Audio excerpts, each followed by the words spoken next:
Hello students. आज का हमारा टॉपिक है classes and objects using C plus plus. इससे पहले जो हमने पढ़ा वो था प्रोसीजरल प्रोग्रामिंग, यानी कि जिसके अंदर प्रोसीजर यूज़ किए जा रहे थे। प्रोसीजर क्या, जिनको हम फंक्शंस भी कहते थे। अगर इससे भी पीछे आप जाएं तो क्या था कि जो इंस्ट्रक्शंस थी, one by one instructions execute हो रही थी, इवन प्रोसीजर्स भी नहीं थे। फिर थोड़ा सा उसको बेहतर स्ट्रक्चर करने के लिए प्रोग्राम को फंक्शंस या प्रोसीजर्स इंट्रोड्यूस करवाए गए। इसकी एक एग्जांपल यहाँ पे हमारे सामने है प्रोसीजर प्रोग्रामिंग की, कि एक प्रोसीजर एग्जीक्यूट होता था, उस वो जब वापस उसके बाद फिर नेक्स्ट किसी उसी में से किसी नेक्स्ट प्रोसीजर की, मेन प्रोग्राम से एक प्रोसीजर की एग्जीक्यूशन, फिर उससे किसी और प्रोग्राम की, किसी और फंक्शन की एग्जीक्यूशन, और फिर जो है उसका जो रिटर्न था या जो रिज़ल्ट था वो वापस मेन प्रोग्राम में आता था और उससे आगे नेक्स्ट एग्जीक्यूशन होती थी। लेकिन स्टिल इसमें भी बहुत इश्यूज थे।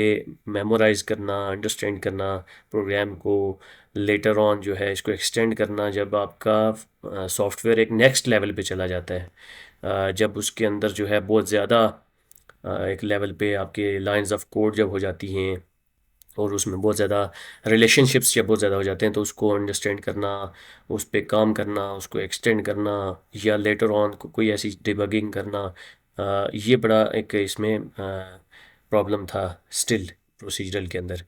तो इस चीज़ को ओवरकम करने के लिए ऑब्जेक्ट ओरिएंटेड प्रोग्रामिंग को इंट्रोड्यूस करवाया गया। जैसा कि आप ऑब्जेक्ट से जाहिर है कि ये जो चीज़ है कोई रियल लाइफ को मॉडल करेगी सिस्टम के अंदर। अब रियल लाइफ को सिस्टम के अंदर मॉडल करना क्या है कि आपने रियल लाइफ से एंटिटीज़ को आइडेंटिफाई करके उसको सिस्टम के अंदर लेके जाएंगे। अब जब आप रियल लाइफ से रिलेट कर लेते हैं किसी भी चीज़ को, तो वो आपके लिए बड़ी अंडरस्टैंडेबल हो जाती है, और उस पर काम करना, रिलेशनशिप्स स्पेशली बिल्ड करना और उसको अंडरस्टैंड करना, और कोई भी उसके ऊपर आप काम करते हैं वो बहुत इजी हो जाता है। तो क्या किया गया ऊप के अंदर, ऊप में ऐसा इन्होंने इंट्रोड्यूस करवाया कि रियल लाइफ को हम मॉडल करने जा रहे हैं प्रोग्रामिंग के अंदर। अब रियल लाइफ को कैसे मॉडल करने जा रहे हैं कि जो भी ऑब्जेक्ट, एंटिटी या कोई भी चीज़ जो एग्जिस्ट कर रही है रियल लाइफ में, उसको हम लेके जाएंगे सिस्टम के अंदर। और फिर उनके जब आप रिलेशनशिप्स आपस में बनाएंगे तो अंडरस्टैंडेबिलिटी बहुत इजी हो जाएगी। और इसी चीज़ का जो है वो नाम है ऑब्जेक्ट ओरिएंटेड प्रोग्रामिंग। तो ऑब्जेक्ट जैसे आप समझते हैं कोई भी चीज़ जो रियल लाइफ में एग्जिस्ट करती है, तो जो ऑब्जेक्ट्स के अराउंड जो है ये प्रोग्रामिंग रिवॉल्व करती है। अब इसमें जो इंपॉर्टेंट चीज़ है वो है क्लासेस एंड ऑब्जेक्ट्स। अब क्लास क्या है? क्लास है बेसिकली आप कह सकते हैं कि एक ये जैसे यहाँ पे दिखाया गया है ऑब्जेक्ट ओरिएंटेड का, क्लास एक मेन कोई चीज़ है, जैसे कि आप टेम्पलेट कह सकते हैं, आप इसको ब्लूप्रिंट कह सकते हैं। और ऑब्जेक्ट जो है जब वो एग्जिस्ट करेगा, वो चीज़ जब एग्जिस्टेंस में आएगी, उस वक़्त जो है उसको ऑब्जेक्ट कहा जाएगा। जैसे कि मैं यहाँ पे आपको दिखाऊँ अगर, तो ये एक कोई भी कार हो सकती है। अब स्पेशली जब कोई चीज़ आ जाएगी जो बिल्ड हो जाएगी, जैसे कि निसान है, ऑडी है, बीएमडब्ल्यू है, तो ये हैं ऑब्जेक्ट्स। अब अगर हम थोड़ा सा आगे देखें कि इसमें हुआ क्या।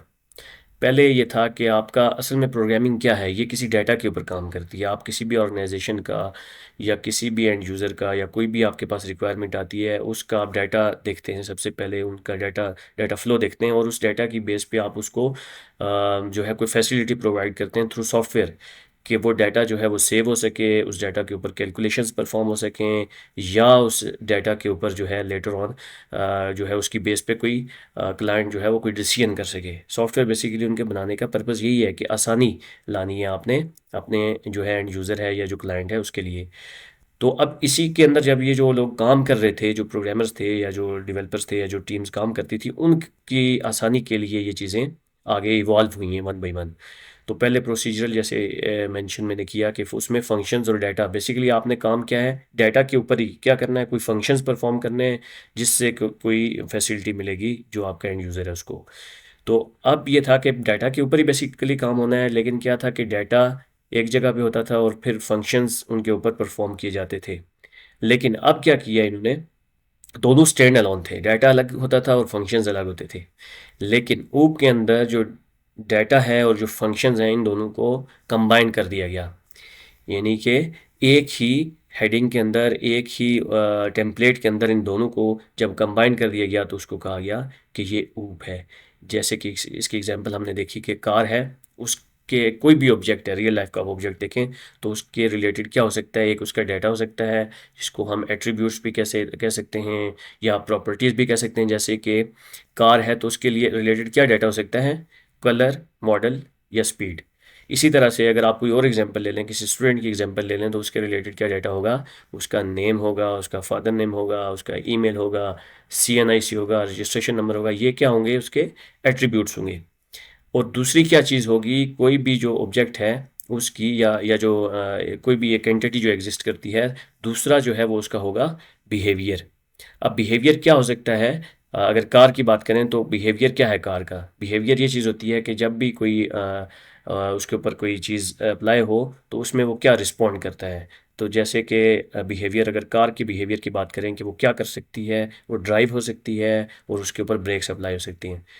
तो ये क्या था, ये बिहेवियर है। इन बिहेवियर्स को मॉडल किया गया in the form of functions. ऊप के अंदर फंक्शंस हम पढ़ चुके हैं पहले। अब थोड़ा सा एक कंपैरिजन सा आ जाता है इनका, कि जो प्रोसीजरल है और जो ऊप है इनका आपस में किस तरह से इनका एग्जिस्ट करता है ये। अच्छा, अब थोड़ा सा और इसको बेहतर तरीके से हम अंडरस्टैंड करते हैं कि प्रोसीजरल के ऊपर जो ऊप है उसका एडवांटेज क्या है। यहाँ पे एक एग्जांपल आपके सामने है जिसमें आपके सामने दिखाया गया है कि एक कार है, उसके रिलेटेड इंफॉर्मेशन है। अब कार का पहला जो है उसका ब्रांड टोयोटा लिखा गया है, फिर उसकी स्पीड मेंशन की गई है, दो वेरिएबल्स डिक्लेयर किए गए हैं, फिर दूसरी कार की इंफॉर्मेशन स्टोर की गई है। और अब उसके ऊपर क्या ऑपरेशन जो है वो फंक्शन है, वो क्या है कि ड्राइव, और उसको पास किया जा रहा है ब्रांड एंड स्पीड। और हम सिंपली डिस्प्ले करा रहे हैं कि इस जो ब्रांड की कार है वो इतनी स्पीड पे एग्जीक्यूट होती है, जस्ट टू अंडरस्टैंड। अब ये मेन फंक्शन से आप देखते हैं कि यहाँ से दो फंक्शन कॉल हो रहे हैं। एक ड्राइव है जिसमें कार वन की इंफॉर्मेशन है और दूसरे के अंदर कार टू की इंफॉर्मेशन है। अब इसी के अपोजिट यहाँ पे आप देखें कि ऊप में क्या है। आ, हमने बनाई एक क्लास और उसके अंदर हमने रख दिए हैं दो एट्रीब्यूट्स, उसके स्ट्रिंग एंड एक स्ट्रिंग टाइप का है, एक इंटीजर टाइप का, ब्रांड एंड स्पीड। अब अगर हम नीचे आ जाएं, ये हम आगे डिटेल में डिस्कस भी करेंगे। इसको देख लेते हैं, फिर हम एग्जाम्पल के ऊपर आ जाते हैं कि क्लास क्या है। ये एक ब्लूप्रिंट है, ये टेम्पलेट है, जैसे हमने डिस्कस कर लिया। अब प्रोग्रामिंग के अंदर इसको मॉडल कैसे किया जाएगा, सिस्टम के अंदर इसके ये कोड कैसे किया जाएगा। उसमें क्या है कि सबसे पहले है क्लास का कीवर्ड। जैसा कि आप किसी भी चीज़ में कोई काम करते हैं तो कीवर्ड्स आपको बताया गया है कि वो एसोसिएट किए जाते हैं उसके साथ। तो क्लास कंपाइलर को ये समझने के लिए कि क्या चीज़ है, एक क्लास का कीवर्ड है। तो ये क्लास क्या है, कीवर्ड है, ये एक क्लास बनाने का तरीका है। उसके बाद क्लास का नेम आ जाएगा, वो जैसे कार है या स्टूडेंट है, कोई भी रियल लाइफ एंटिटी हो सकती है। उसके बाद जो नेक्स्ट चीज़ है वो है एक्सेस स्पेसिफायर। यहाँ पे लिखा गया है पब्लिक कॉलन।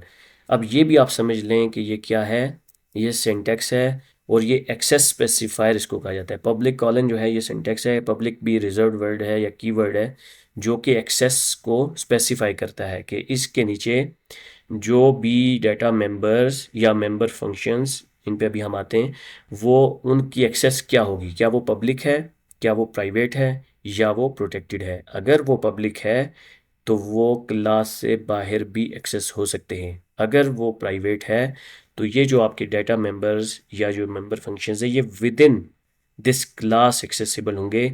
इस क्लास की इस ब्रैकेट से इस ब्रैकेट, ये जो यहाँ पे एंड हो रहा है, इसके बाहर आप इनको डायरेक्टली एक्सेस नहीं कर सकते। और प्रोटेक्टेड जो है वो इनहेरिटेंस में हम उसको आगे चल के देखेंगे। अच्छा, ये तो हो गया कि क्या है आपकी क्लास, क्लास का नाम, पब्लिक जो है ये एक्सेस स्पेसिफायर, स्ट्रिंग ब्रांड क्या हो गया, और इंट स्पीड। ये दो डाटा मेंबर्स हैं जिनको हम प्रॉपर्टीज़ भी कहते हैं, जिनको हम एट्रीब्यूट्स भी कहते हैं, जो कि हर एंटिटी के डिफरेंट होंगे।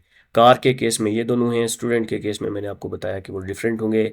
इसी तरह से कोई बैंक अकाउंट है तो उसके लिए डिफरेंट होंगे, कोई एम्प्लॉई है तो उसके लिए जो एट्रीब्यूट्स हैं वो डिफरेंट होंगे, और इसी तरह से उनके बिहेवियर्स भी डिफरेंट होंगे। अब आप देख सकते हैं कि कार एंटिटी के अंदर ये दो डाटा मेंबर्स, इनको क्या कहा जाता है, डाटा मेंबर्स, मेंबर वेरिएबल्स या एट्रीब्यूट्स या प्रॉपर्टीज़, ये सारे इसके नाम है।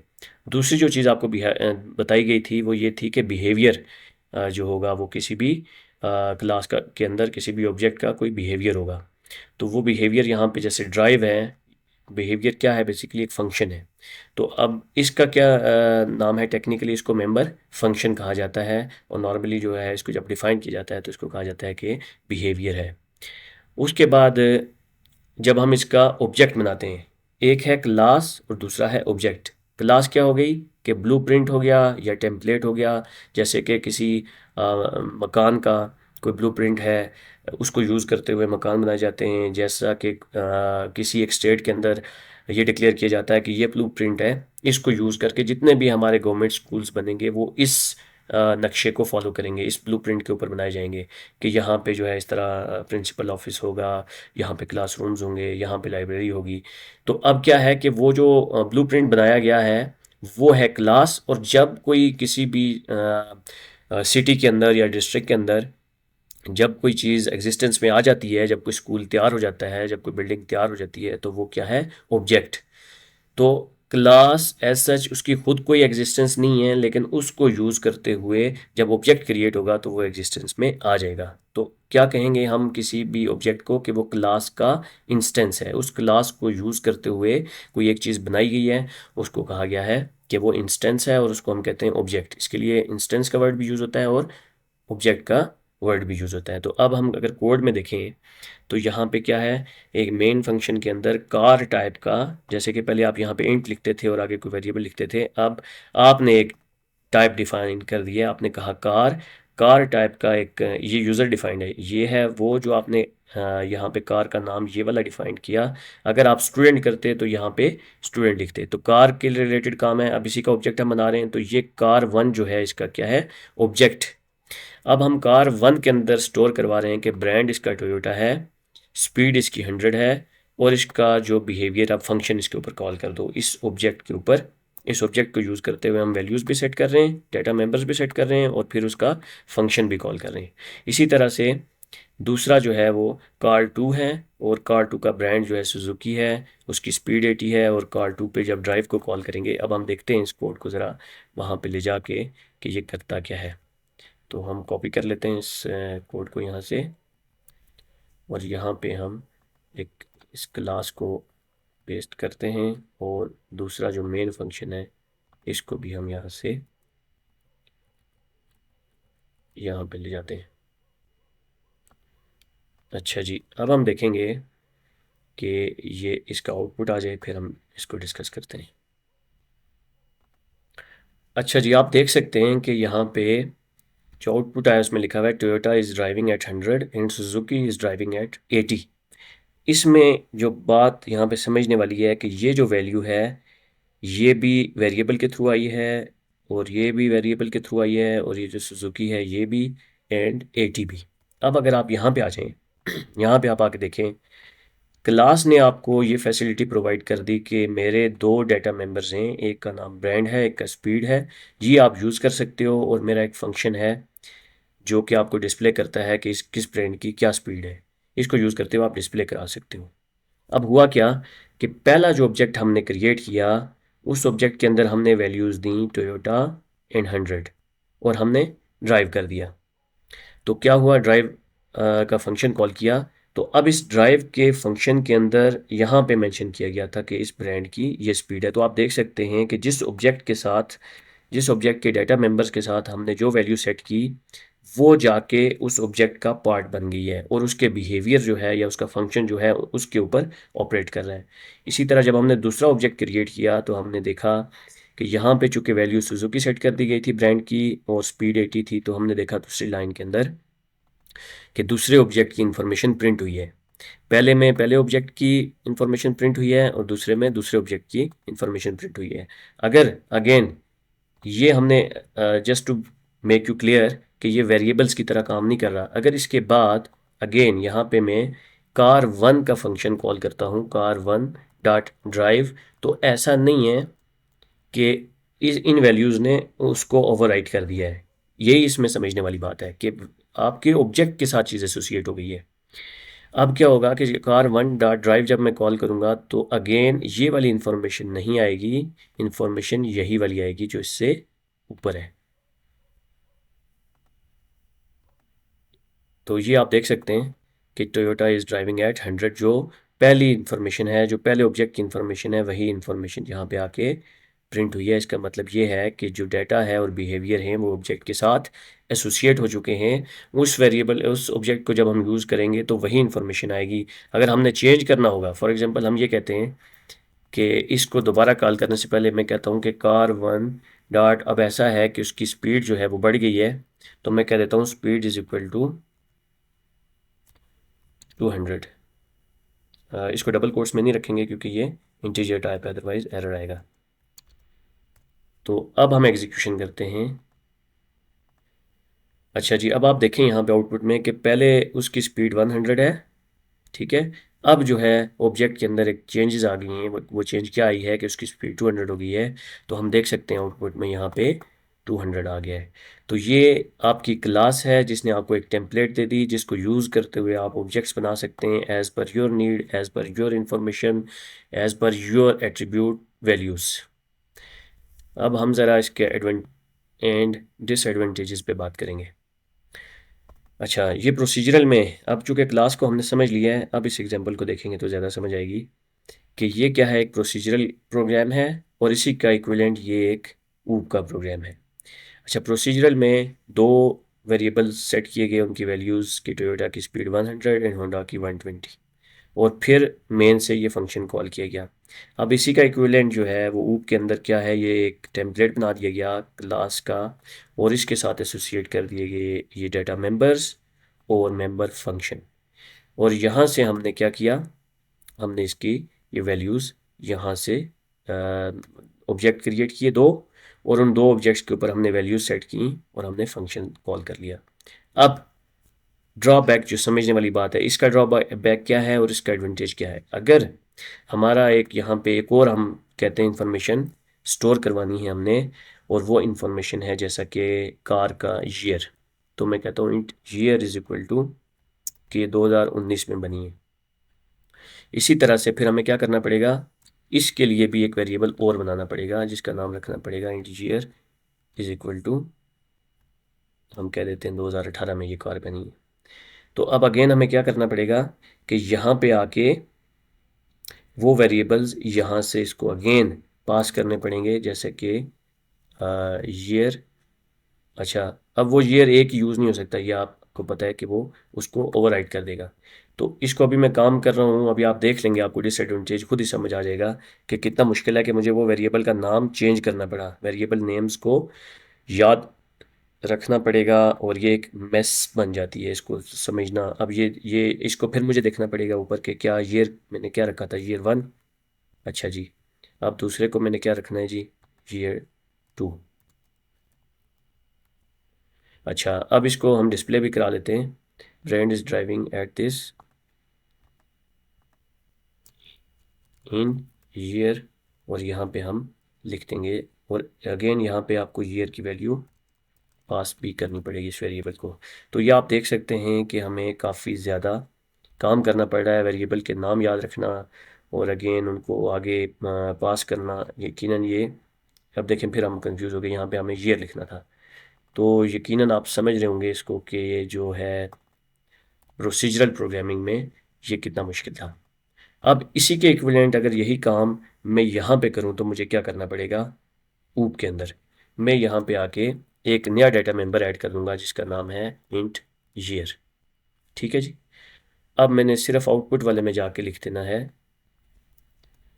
यहाँ पे इन ईयर, और आउटपुट में जस्ट मैं ईयर लिख दूंगा। अब आपके सामने है कि मुझे कुछ भी मेमोराइज करने की या कन्फ्यूजन की बात नहीं है। अगेन जब मैं नीचे आऊँगा तो यहाँ पे आके मुझे ईयर पास करना होगा जस्ट, और मुझे याद है कि वो ईयर है। अब वेरिएबल्स के नाम याद रखना और हर जगह से वो करना अब इतना प्रॉब्लमेटिक या वो मसला रहा नहीं है। तो मैं कार वन के ऑब्जेक्ट के ऊपर ईयर कह देता हूँ 2019।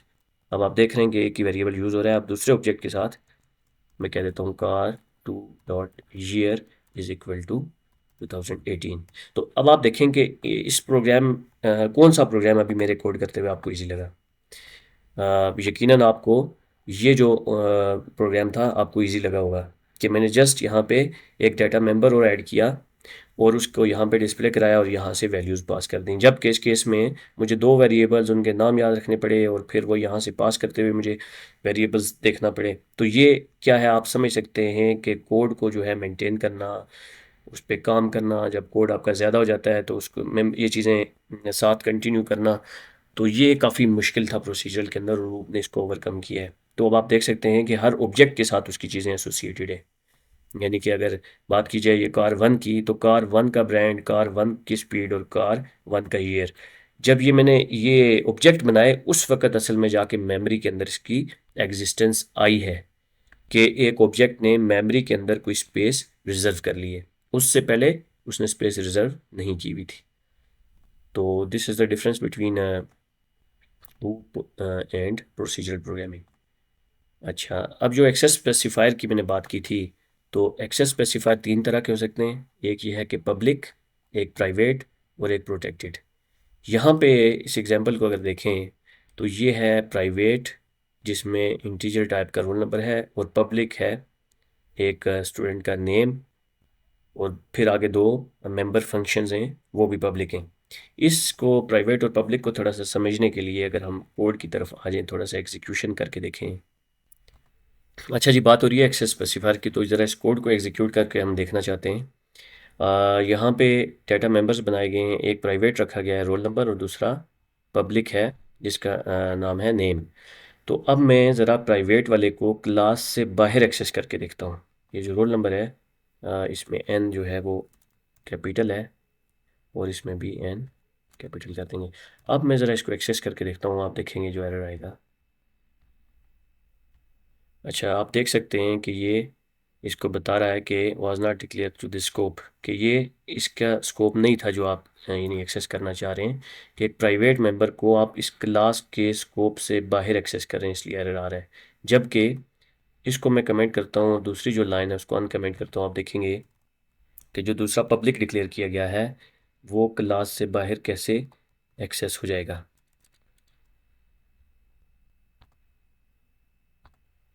ये स्टूडेंट्स आप देख सकते हैं कि जो S1 है, उसमें जो नेम है उसको मैंने बाहर क्लास से, मेन फंक्शन जो है ये क्लास से बाहर है, तो इस पर एक्सेस किया। चूँकि ये पब्लिक था तो इसलिए एरर नहीं आया। अगर मैं अनकमेंट करके दोबारा बताऊँ आपको कि जो रोल नंबर है, अब जैसे हम ये करेंगे तो ये एरर थ्रो कर देगा। ये आपके सामने ये एरर थ्रो कर दिया है कि ये प्राइवेट डिक्लेयर किया गया है।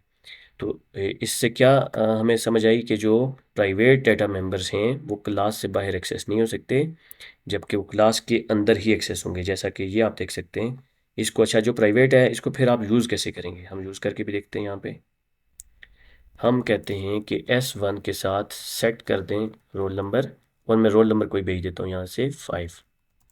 यानी कि जब आप प्राइवेट डाटा मेंबर्स को एक्सेस करेंगे तो थ्रू फंक्शंस एक्सेस करेंगे, आप डायरेक्टली एक्सेस नहीं करेंगे। तो मैंने फंक्शन के थ्रू सेट कर दिया, एक पैरामीटर पास किया और उसने जाके क्या किया, उस डाटा मेंबर सेट कर दिया।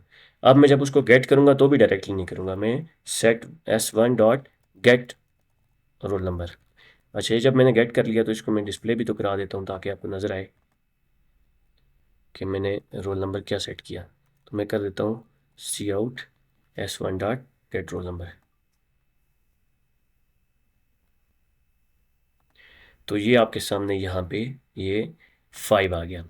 दो चीज़ें यहाँ पे आपने अंडरस्टैंड कर ली, एक जो एक्सेस स्पेसिफायर है वो किस तरह काम करता है, और दूसरा उनको अगर प्राइवेट है तो उसको सेट कैसे किया जाएगा और गेट कैसे किया जाएगा। तो सेटर एंड गेटर बड़े फेमस फंक्शंस हैं। इस तरह के डाटा मेंबर्स को जो है वो थ्रू ऑब्जेक्ट जो है वो थ्रू बिहेवियर या थ्रू इसको कहा जाता है कि मैसेज थ्रू मैसेजेस जो है वो ऑब्जेक्ट्स जो हैं वो इंटरेक्ट करते हैं। तो थ्रू मैसेज आप क्या कर रहे हैं, आप वैल्यू पास कर रहे हैं और डाटा मेंबर को सेट कर रहे हैं आप।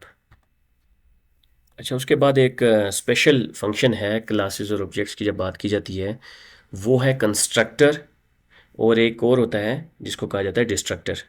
अब जो कंस्ट्रक्टर है ये वो स्पेशल फंक्शन है जिसका नाम वही होता है जो कि क्लास का नाम होता है एज इट इज़। यहाँ पे आप देखें ये क्लास का नाम स्टूडेंट है, तो ये जो कंस्ट्रक्टर है उसका नाम भी स्टूडेंट है। और ये इसमें बेसिकली होता क्या है कि कंस्ट्रक्टर आपके जो डाटा मेंबर्स हैं उनको इनिशियलाइज़ कर देता है। कंस्ट्रक्टर आपके ऑब्जेक्ट को इनिशियलाइज़ करता है। ये अगर इस प्रोग्राम को आप लें तो यहाँ से क्या है, ये स्टूडेंट S1 और ये ब्रैकेट्स में इस तरह से जब आप जो उसके डाटा मेंबर्स हैं उनकी वैल्यूज़ आप पास करेंगे, और यहाँ पे बताया गया उस फंक्शन को बनाते हुए कि पहला जो है वो नेम होगा और दूसरा जो है वो एज होगा, और यहाँ से इसी तरह से नेम एंड एज पास किया गया है और ये वैल्यूज़ जो है वो सेट हो गई हैं। अब जब इसको प्रिंट कराया जाएगा ऑब्जेक्ट को, तो नेम में अली आएगा और एज में 20 आएगा। तो ये क्या है, कंस्ट्रक्टर। तो कंस्ट्रक्टर क्या करता है कि जैसे ही ऑब्जेक्ट बनता है तो ये ऑटोमेटिकली क्या करता है, क्रिएट हो जाता है और आपके डाटा मेंबर्स को इनिशियलाइज कर देता है। और जो दूसरा फंक्शन है डिस्ट्रक्टर, वो क्या करता है, जब ऑब्जेक्ट की मेमोरी के अंदर जो है उसकी रिक्वायरमेंट ख़त्म हो जाती है तो वो क्या कर देता है, उसको ऑब्जेक्ट को डिस्ट्रॉय कर देता है। नेक्स्ट जो है वो है एक रियल लाइफ एग्जांपल है एक बैंक अकाउंट की थ्रू ऊप। इसको ज़रा देखिएगा। इसमें क्या है कि एक जो है बैंक अकाउंट है, उसमें क्या किया जाता है कि आपको पता ही है कि आप पैसे वहाँ पे डिपॉजिट करते हैं और विड्रॉ करते हैं और आपका कोई अकाउंट बैलेंस होता है। अब इसी को एक क्लास के अंदर मॉडल किया गया कि एक बैंक अकाउंट की क्लास बनाई गई है और उसमें प्राइवेट रखा गया है बैलेंस को, और अकाउंट होल्डर का नाम जो है वो यहाँ पे पब्लिक में रखा गया है, just to make you understand the difference of private and public. अच्छा, बैंक अकाउंट ये क्या है, ये कंस्ट्रक्टर है, ये जैसा क्लास का नाम है इसी के साथ बैंक अकाउंट है। तो क्या होता है, जब भी क्लास का ऑब्जेक्ट बनेगा तो ये बैलेंस इनिशियली क्या हो जाएगा, ज़ीरो हो जाएगा। अब जो कोई आएगा तो हम जब इसको मॉडल कर रहे होते हैं तो हम क्या करते हैं, समझते हैं कि क्या है, बैंक अकाउंट है तो क्या है, बैलेंस है, या बैलेंस किसका होगा, किसी अकाउंट होल्डर का होगा। यानी एट्रीब्यूट्स को हम आइडेंटिफाई कर रहे हैं और जो बिहेवियर है उसको भी आइडेंटिफाई करें। बिहेवियर क्या हो सकता है बैंक अकाउंट का, कि कोई उसमें जो अमाउंट है वो डिपॉजिट करवाएगा और कोई उसमें से अमाउंट जो है वो विड्रॉ करवाएगा, या कोई आके बैलेंस चेक करेगा। अब यही तीन बिहेवियर्स को यहाँ पे फंक्शंस की फॉर्म में मॉडल किया गया है कि जब डिपॉजिट कराया जाएगा तो डिपॉजिट क्या अमाउंट कराएगा, तो उसका पैरामीटर बन गया कि कितनी अमाउंट जो है वो डिपॉजिट करा रहा है। उसको हम क्या करते हैं, बैलेंस जो इनिशियल बैलेंस है उसके अंदर हम उसको प्लस कर देते हैं। दूसरा क्या है कि विड्रॉ, विड्रॉ में भी उसका पैरामीटर क्या आएगा, अमाउंट ही आएगा कि वो कितनी अमाउंट जो है वो विड्रॉ कर रहा है। तो विड्रॉ के केस में क्या होगा कि उसकी जो अमाउंट है वो क्या सेट हो जाएगी, माइनस हो जाएगी, विड्रॉ करते हुए जितनी अमाउंट वो निकलवा रहा है बैलेंस में से वो अमाउंट माइनस हो जाएगी। तो लेकिन एक यहाँ पे कंडीशन भी है कि बैलेंस जो है वो अगर उसकी जो अमाउंट है बैलेंस उससे बड़ा होगा तो तभी उसमें से डिडक्ट होगा। ऐसा नहीं है कि अकाउंट में पैसे ही नहीं पड़े हुए तो वो पैसे जो है वो विड्रॉ हो जाएं, ऐसा नहीं होगा। तो फिर बैलेंस, तीसरी क्या चीज़ है कि बैलेंस को शो किया जा रहा है कि इस अकाउंट होल्डर का जो बैलेंस है वो इतना है। तो अब अगर हम आ जाएं मेन में जहाँ पे ऑब्जेक्ट बनाया गया है, उसमें क्या किया गया कि एक ऑब्जेक्ट बनाया गया, अकाउंट होल्डर का नाम सेट किया गया, उसकी उसने डिपॉजिट करवाए 500, उसमें से विड्रॉ करवा लिए 200, बैलेंस जो है वो शो हो जाएगा, जो भी बचेगा 300 है। इसी तरह से फिर दूसरा आपको समझाने के लिए एक और ऑब्जेक्ट क्रिएट किया है कि एक और है बिलाल, और उसका जो है वो डिपॉजिट उसने 500 किए हैं और 200 विड्रॉ करवाए हैं। थोड़ा सा डिफरेंस हम कर लेते हैं, हम इसको 1000 कह देते हैं ताकि हमें डिफरेंस नज़र आ जाएगा। तो अब इससे क्या कि हर एक जो डाटा मेंबर है आप देख सकते हैं वो ऑब्जेक्ट के साथ एसोसिएट हो गया है, और जो बिहेवियर है उन उसी के ऊपर वो काम कर रहा है। जो वैल्यूज़ सेट हो गई हैं ऑब्जेक्ट के साथ, वो बिहेवियर उन वैल्यूज़ पे ही काम कर रहा है। अगेन इसको हम एग्जीक्यूट करके देखते हैं। अच्छा, ये आप देख सकते हैं यहाँ पे कि अकाउंट वन जो है ये एक ऑब्जेक्ट बनाया गया और उसमें उसका नाम सेट किया गया अली। ठीक है, शो बैलेंस में आप देखें तो वहाँ से आ रही है अकाउंट होल्डर का नाम अली, और बैलेंस जो है वो आ रहा है। अब बैलेंस इनिशियली क्या हुआ, जब यहाँ पे ये ऑब्जेक्ट बना तो आप देखिए बैलेंस की वैल्यू 0 सेट होगी। उसके बाद अली ने क्या किया, डिपॉजिट करवाया 500। तो ये देख सकते हैं डिपॉजिट में हम क्या कर रहे हैं, बैलेंस के अंदर 500 ऐड कर रहे हैं। उसके बाद विड्रॉ करवाया 200। तो अब आप देख सकते हैं कि यहाँ पे ऑब्जेक्ट, जैसे ही ऑब्जेक्ट के ऊपर बिहेवियर्स परफॉर्म हो रहे हैं तो उसके साथ साथ उस ऑब्जेक्ट की जो वैल्यूज़ हैं वो चेंज हो रही हैं और वो रिफ्लेक्ट भी हो रही हैं। जैसे कि मैंने शो बैलेंस को कॉल किया तो यहाँ पे 500 से क्या हो गया 300। और दूसरे जो यूज़र हैं वो बिलाल हैं, बिलाल का जो बैलेंस है, पहले क्या 1000 डिपॉजिट करवाया, 200 विड्रॉ करवाया, तो बकाया जो बचिया है अमाउंट वो 800 है।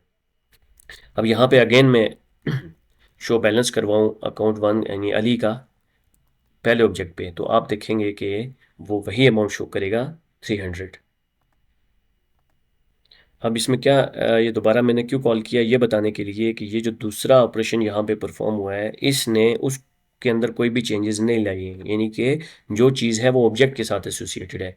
यानी आप इसको ये कह सकते हैं कि ये एक किसी मैप को यूज़ करते हुए, अगर ये मैप है ऊपर जो बैंक अकाउंट है, इसको यूज़ करते हुए ये एक बिल्डिंग बना दी गई और ये दूसरी बिल्डिंग बना दी गई।